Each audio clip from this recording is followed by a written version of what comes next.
dengan wanita yang sedang mengoreksi novel. Kita sebut saja wanita ini Tuti. Tuti bekerja sebagai editor. Berlanjut di sebuah kantor dengan pemandangan klasik. Seekor bos memarahi bawahannya karena tidak mengawasi penulis. Kala itu si penulis cuti kerja dan tidak bisa untuk menulis karena hamil. Tuti pun merasa ini salahnya karena tidak memastikan si penulis membawa pengaman saat akan bercinta. Ada-ada aja ini Tuti. Pak Bos pun bingung mencari penulis baru. Scene berganti, waktu berlalu.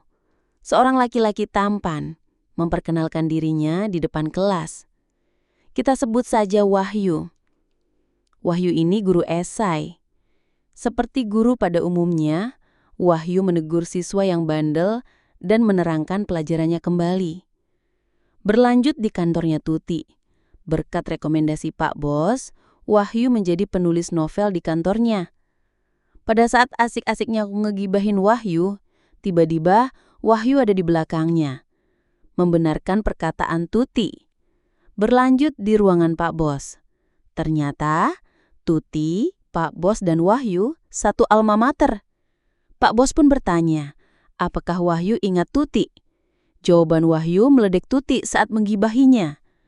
Karena Wahyu digibahin yang jelek-jelek, Wahyu berencana mau mengganti editornya. Tapi Pak Bos meyakinkan Wahyu kalau Tuti editor satu-satunya yang pintar dan berkarisma. Tak berlanjut di situ. Tuti masih menggibahi Wahyu di saat makan malam bareng temannya. Seperti kebanyakan perempuan pada umumnya, ketika melihat pria berparas tampan, Wahyu jadi perbincangan di kalangan perempuan. Setelah selesai, Tuti berinisiatif untuk lembur dan membuat kontrak kerja agar pagi bisa ditandatangani dengan Wahyu, sambil membicarakan tentang proyek yang nantinya akan dibuat. Setelah selesai, lalu Tuti bersedia mengantarkan Wahyu pulang. Dikira mobil Tuti Mini Cooper. Taunya mobil yang dikendarai jorok dan tak dicuci. Tuti, mbok yang rajin toh. Setelah mengantarkan Wahyu, scene berganti ke Tuti yang sedang curhat tentang dirinya yang gagal dalam hal bercinta. Semua laki-laki yang ditemuinya nampak aneh. Ada yang membawa banyak orang buat ditraktir Tuti makan. Ada yang meninggalkan struknya. Ada yang penjual matras. Dan yang terakhir ditemui Tuti, pria yang bekerja di toko buku, mau mentraktir kopi. Tapi Tuti cuma memberikan kupon kopinya saja. Kali ini berlaga jual mahal. Kembali lagi ke Wahyu yang sedang mencoba menulis proyek novelnya. Berjudul Hidup Sendiri di Seoul. Sama seperti judul filmnya. Pada intinya, hidup sendiri terbebas dari apapun, tanpa ada kekangan dari pihak lain. Jangan berubah demi validasi orang lain, jika kita ingin menjadi diri sendiri dan bahagia. Di sisi lain, Tuti mendapat kiriman draft dari seorang penulis di Barcelona. Penulis ini kita sebut saja Wati. Nampak piawai menulis novel.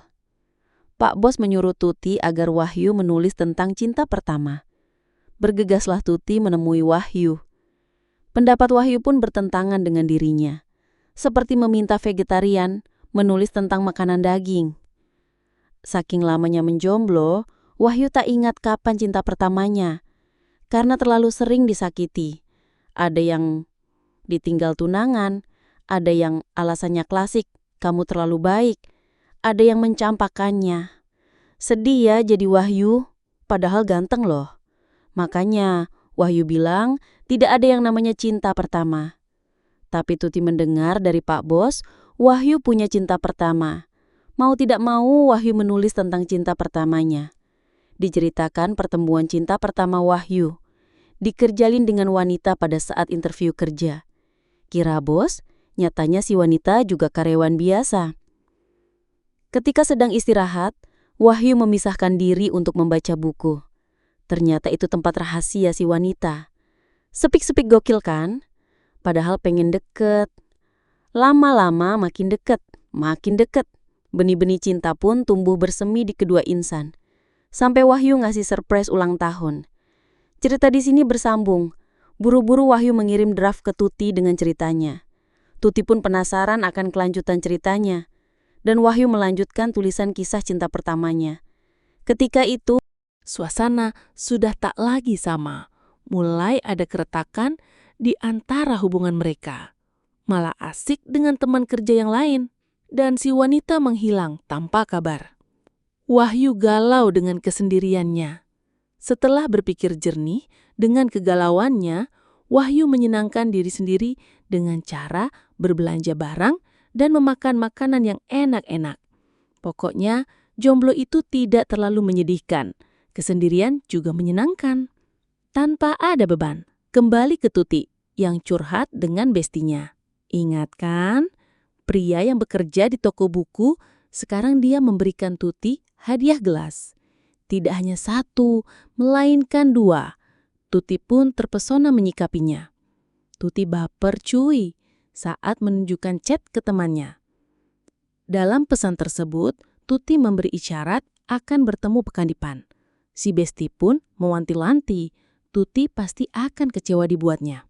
Berlanjut di scene berikutnya. Kali ini, rapat diadakan untuk memilih warna sampul dan memilih kertas agar nanti novel terlihat menarik. Setelah rapat selesai, Tuti mengajak makan malam bersama staf. Makan malam pun diadakan sambil minum-minum. Tuti nanya, kenapa Wahyu mau menjadi penulis? Wahyu jawab, kalau dia ingin menjadi penulis sejak dulu. Dan inilah saatnya. Tuti juga dulunya seorang penulis.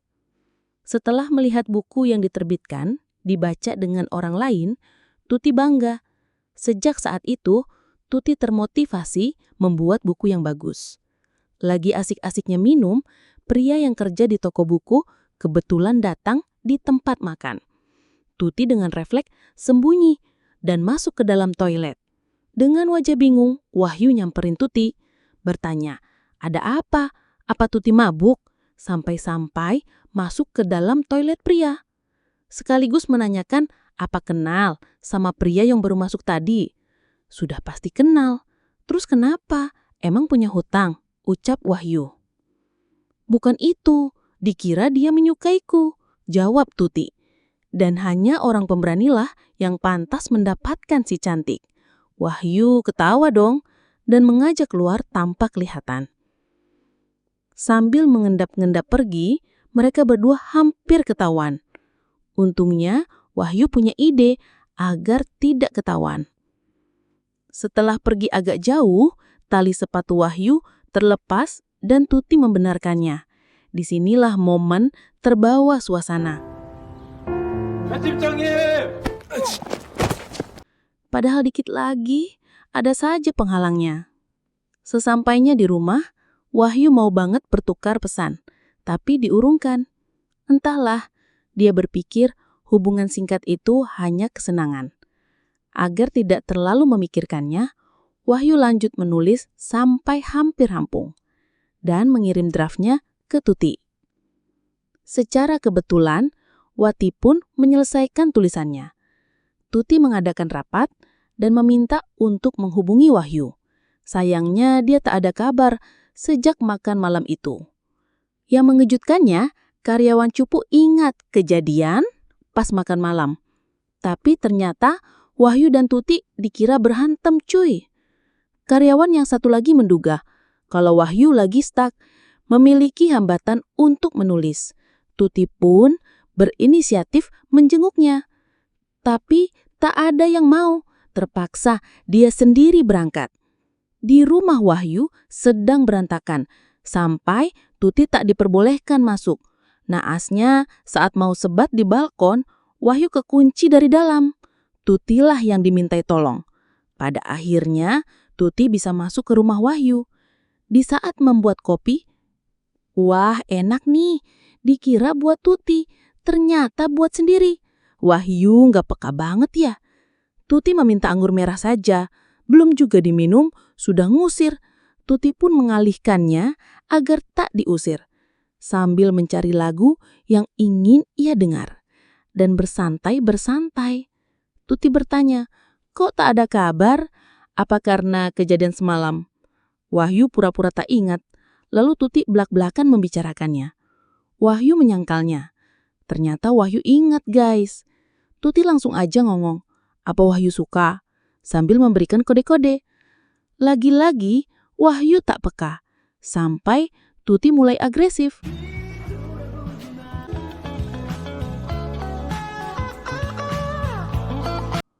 Saat di kantor, Tuti senyum-senyum sendiri dan mulai mengoreksi tulisan punya Wahyu dan Wati.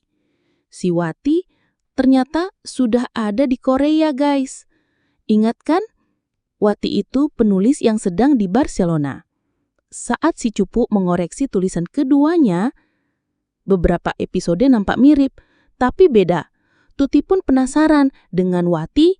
Dan nampaknya Wahyu juga dipanggil untuk datang. Plot twistnya di sini, Wati ternyata cinta pertama Wahyu. Wahyu mencoba membaca buku cinta pertamanya versi Wati. Saat itu memang benar, itu tempat rahasia Wati untuk istirahat kerja. Di situ terlihat perbedaannya. Wahyu yang sedang membaca komik, bukan buku Haruki. Tapi es krim yang jatuh sama. Dan Wati di versi ini pingin berkuliah dengan jurusan penulisan kreatif. Dalam versi ini juga, karakter Wahyu berubah jahat, mokondo, dan posesif. Setelah selesai membaca versi Wati, Wahyu bertanya-tanya, apa benar hubungan kita tidak sama? Dan Wati menjawab tidak, ini hanya novel. Dan menyuruh untuk mengedit draftnya. Bagian mana emang yang gak suka? Pungkas Wati. Wati pun menekankan bahwa Wahyu terlalu dini untuk menulis. Wati tetap kekeh dalam pendiriannya, tidak mau diedit. Tuti memberikan petuah bahwa cinta pertama paling terluka dan melukai orang lain. Rapat itu mereda ketika karyawan yang menguping ketahuan. Wahyu pergi dari kantor dan Tuti mengejarnya. Saat itu Wahyu sangat emosi, sehingga tidak berpikir jernih. Langsung melontarkan kata-kata. Dia keluar dengan proyeknya. Saat Tuti mempermasalahkan Wati, justru Wahyu mempermasalahkan perasaannya ke Wati. Terus Tuti pun balik bertanya, bagaimana perasaan Tuti? Wahyu pergi tanpa sepatah kata. Beberapa hari kemudian, Tuti menelpon Wahyu, tapi tidak ada jawaban. Hari ini akan diadakan promosi novel lewat radio bersama dengan Wati. Tanpa Wahyu, acara berjalan sesuai rencana. Sambil mewawancarai Wati, host bertanya, kenapa Wati putus dengan Wahyu? Wati takut. Intinya, Wati takut merasa terbebani oleh Wahyu, bukan karena Wati tak mencintainya. Selesai wawancara, Wahyu pun teringat buku yang seharusnya ada bekas tetesan es krim dan mencarinya. Apakah buku komik atau buku lain? Mana versi yang benar tentang novel cinta pertama? Berlanjut di pagi hari, Wahyu menemui Tuti di acara opening buku milik orang lain dan mengajukan beberapa pertanyaan mengenai penerbitan buku setelah acara selesai. Mereka berbincang mengenai novel karangan Wahyu. Dia setuju untuk menerbitkan bukunya. Tak butuh lama, produksi buku pun berjalan, dan novel pun jadi. Hanya saja mendapat rating 5,8 dan tangkapan buruk. Berlanjut di scene ini, di mana Wahyu bertemu dengan Wati untuk mengantarkannya pergi dan membahas bukunya yang tak laku. Wahyu meminta maaf untuk semuanya yang sudah dilakukan. Emang dasar Wati ganjen, minta peluk-peluk mulu, malah pengen lebih. Setelah Wati pergi, Wahyu mampir ke toko buku, bukan cuma sekali, hampir tiap hari, seperti menunggu Tuti. Detik berlalu, waktu berjalan. Yang ditunggu akhirnya datang. Untung gak mati loh Tut. Coba kalau mati, apa kabarnya Wahyu di toko buku? Film ditutup dengan Wahyu yang mengajak Tuti minum-minum. Tahu kan ujungnya kemana?